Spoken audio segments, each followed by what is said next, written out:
Right guys, so over the course of a few years I found little tips and tricks on how to clean an engine bay. Now you see all of this little grits and whatnot, you could get it detailed, but what I find, a little bit of WD-40 goes a long way.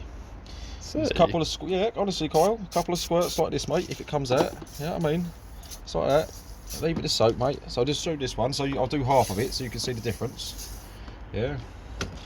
Get nice little circular motions if you want. Like on every triangles. A bit of back and forth, triangle if you want to do a triangle. You know what I mean? Be whatever you want to be. Triangle, circle, squares. We accept it all on this channel. So Nice. you need to tell them the details. Does it affect the plastics? Nah, if anything, it's good for it. It's a nice little lubricant for it. You know, I wouldn't use it as a long-term goal, but just if you ain't got nothing to clean it, you want to spruce your engine bay up. You know, just a little rub on it makes a big difference, and you know, a little goes a long way. Like most things, you see. So as you can see, the difference mainly between this Duratec over here and over here. So it just makes your engine bay look a bit tighter, you know. Nothing worse than looking at an engine bay and it's all dusty and you know, yeah, it's just best to have it nice and clean, you see. And just if you're cleaning a customer's car, whether it be, you know, a friend's car, your relative's car, you just want to make the engine bay look good.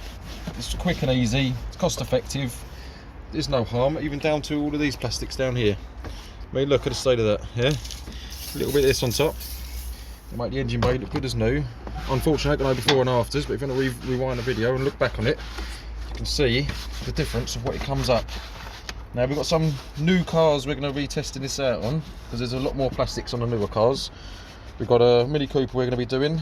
Along with that, we've got an E46. We've got two of them actually, but they're little projects. We'll tell you about that later in time. We've got an E36 as well. We're going to be doing it on, and another Transit.